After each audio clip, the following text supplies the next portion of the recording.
Hello students, আমার last ক্লাসে আমি ডিসকাস করেছিলাম যে different views on politics, then what is politics. তো in today's class, I'm going to discuss another view, that is Marxist view on politics, and do we see politics in the non-political domains, অর্থাৎ non political যে এরিয়াগুলো আছে সেখানে আমরা পলিটিক্সের কী role দেখতে পাই. ঠিক আছে, তো ফার্স্ট আমি স্টার্ট করছি যে মার্কসিস্ট ভিউটা দিয়ে. So the Marxist views on politics.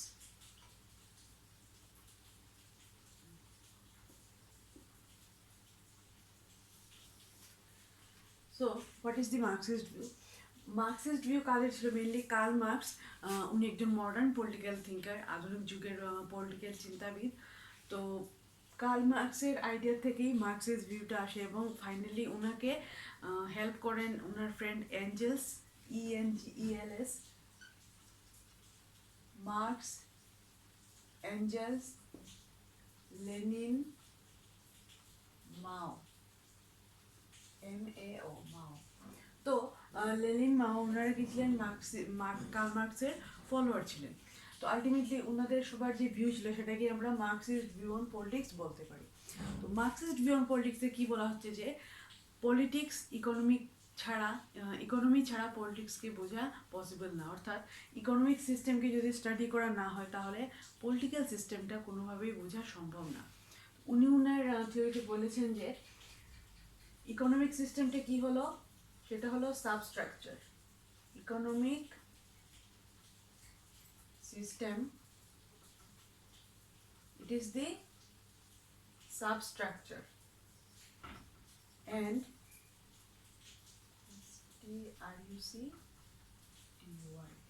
and the political, social and religious aspect of a person's life is superstructure. অর্থাৎ মানুষের পলিটিক্যাল, সোশিয়াল অ্যান্ড রিলিজিয়াস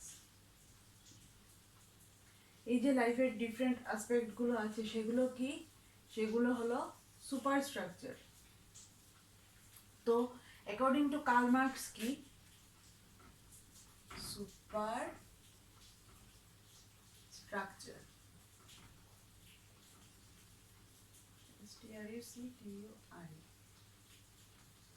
তো অ্যাকর্ডিং টু কার্ল মার্কস এই যে সাবস্ট্রাকচার আছে ইকোনমিক সিস্টেম, সেটার উপর ডিপেন্ড কি করছে? পলিটিক্যাল, সোশিয়াল অ্যান্ড রিলিজিয়াস, অর্থাৎ superstructure.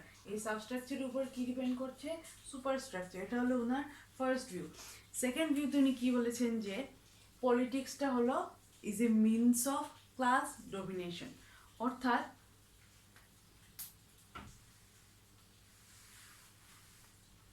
Politics a means of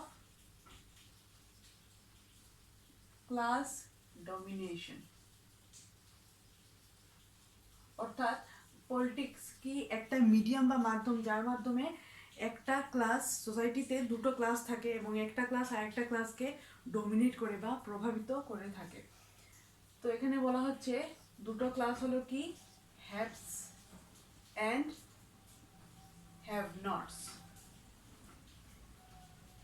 তো মার্কস ওনার থিওরিতে কি বলেছেন? যারা হ্যাভস ওদের কি আছে? সব কিছু আছে, ওদের প্রপার্টি আছে, গাড়ি বাড়ি সব কিছু আছে, ইকোনমিক লাইফ, পলিটিক্যাল লাইফ, ওদের সব কিছুতে ওদের কি পাওয়ারফুল পজিশন আছে.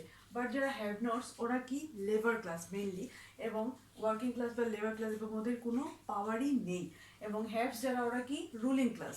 তো সেটাকে বোঝাতে দুটো ওয়ার্ড উনি ইউজ করেছেন, সেটা হলো প্রোলেতারিয়েট and bourgeois.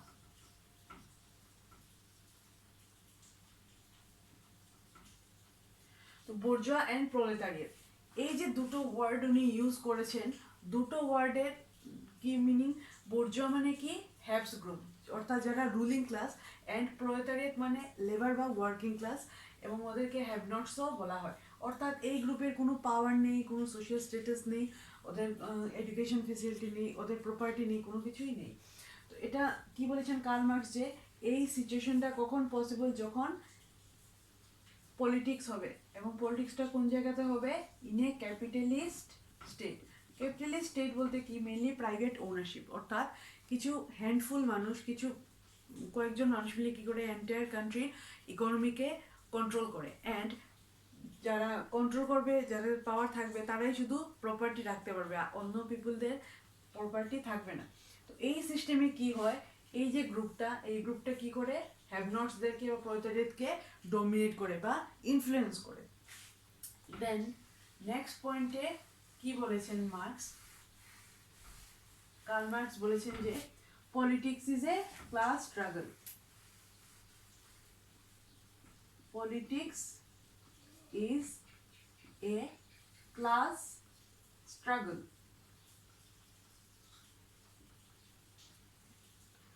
Politics is a class struggle. তো সেটাতে উনি কি বলেছেন যে পলিটিক্সটা কাদের মধ্যে হবে, দুটো অপোজিং গ্রুপসের মধ্যে হবে। কারা? হ্যাভস অ্যান্ড, একটু আগেই যে বললাম, haves and have নটস।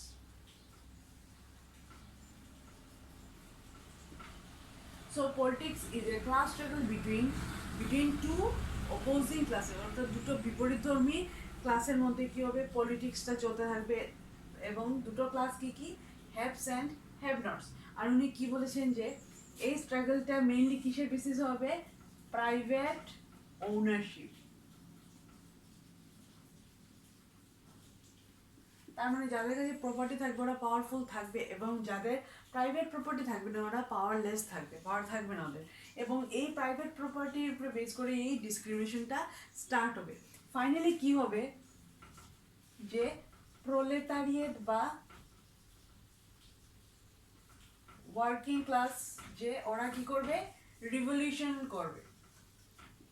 Curl Marx কি বলেছেন, finally proletariat and working class পিপলকে কি রিভলিউশন করবে, করে যারা রুলিং ক্লাসের পিপল থাকবে ওদেরকে সরিয়ে ওয়ার্কিং ক্লাস পিপলটা কি হয়ে যাবে, রুলার হয়ে যাবে। এবং তখন স্টেটটাকে কি বলা হবে, প্রোলেটারিয়ান স্টেট। ঠিক আছে, প্রোলেটারিয়ান স্টেট বলা হবে। এবং ক্যাপিটালিস্ট স্টেটটা আস্তে আস্তে কি হয়ে যাবে, ডিসঅ্যাপিয়ার হয়ে যাবে। এবং সোসাইটির মধ্যে কি থাকবে, ইকুয়ালিটি থাকবে, অর্থাৎ গরিব ধনী বলে কিছু থাকবে না, সবাই কি থাকবে, ইকুয়াল থাকবে, সবার প্রপার্টি কি থাকবে, ইকুয়াল থাকবে।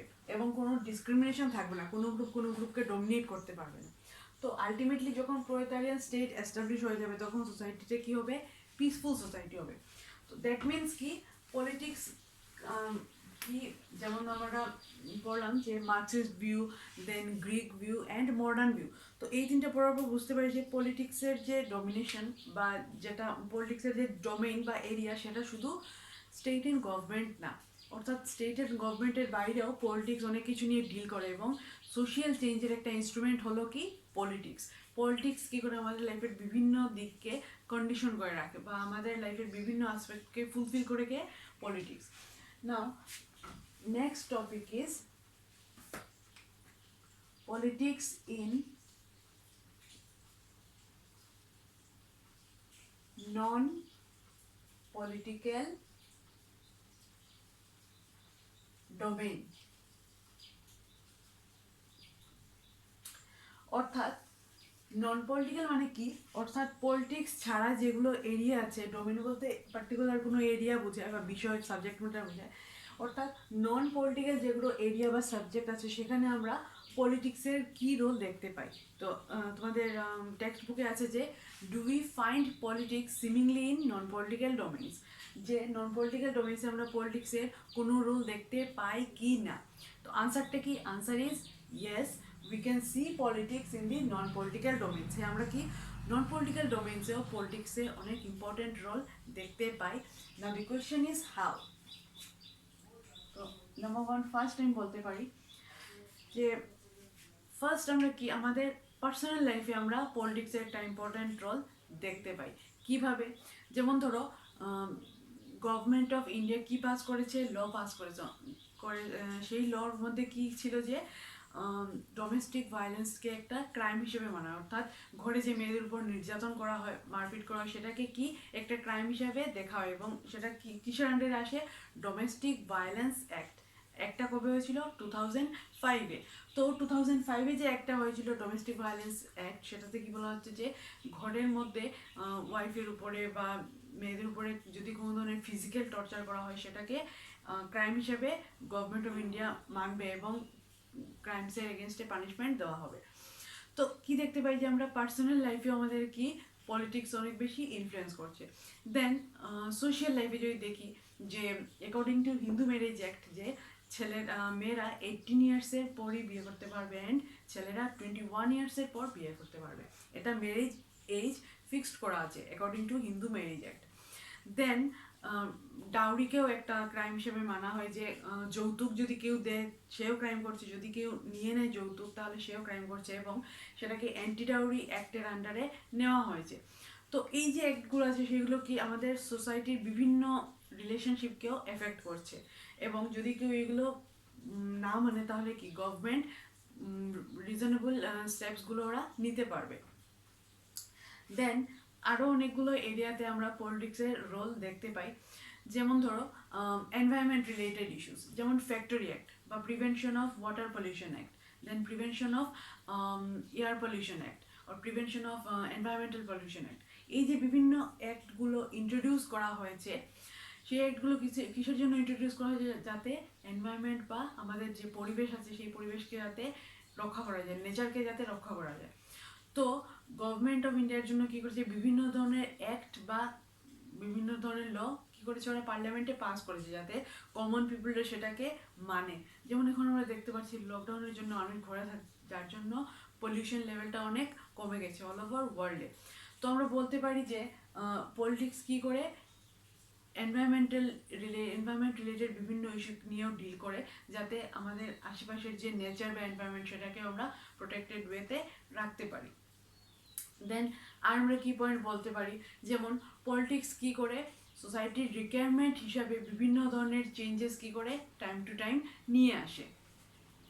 এই হলো একটা আইডিয়া যে politics in non political domains. তোমাদের টেক্সট বুকে 5 to 6 পয়েন্ট আছে এই পয়েন্টের মধ্যে, তো যেগুলো একটু ইম্পর্টেন্ট থাকে সেগুলো তোমরা পড়বে, অনেকগুলো টপিকস আছে।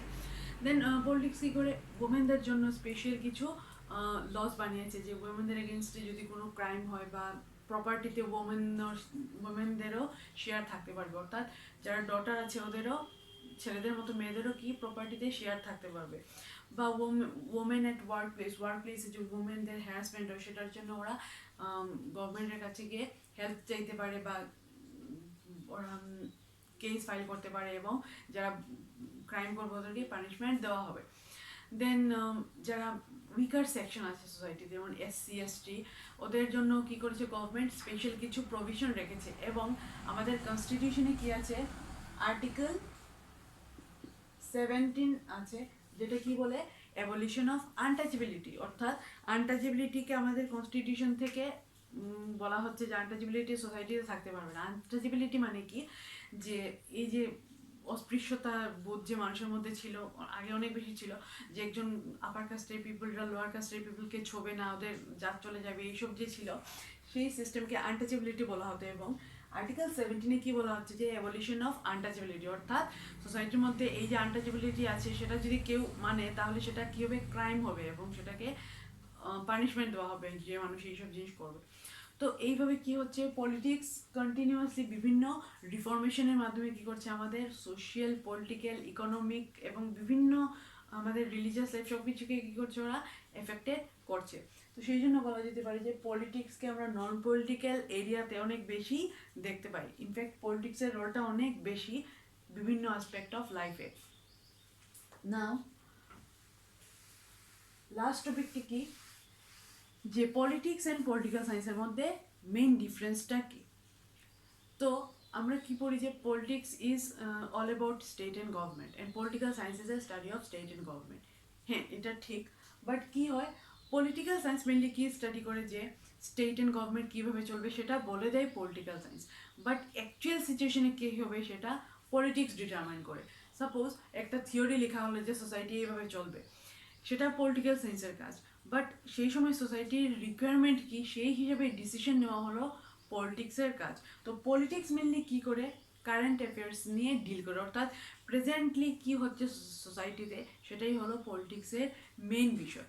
বাট পলিটিক্যাল সায়েন্স কী করে ওরা মডেল বা ওরা কী করে থিওরিটিক্যাল অ্যাসপেক্ট নিয়ে স্টাডি করে যে একটা সোসাইটি এইভাবে হওয়া উচিত, স্টেট এইভাবে হওয়া উচিত, গভর্নমেন্ট এই কাজ করবে, কমন পিপলদের এই রাইটস হবে। বাট অ্যাকচুয়াল সিচুয়েশনে কি হওয়া উচিত কি হওয়া উচিত না সেটা কে ডিসাইড করবে? পলিটিক্স, এবং সেটা পলিটিক্স ম্যানেজ করবে।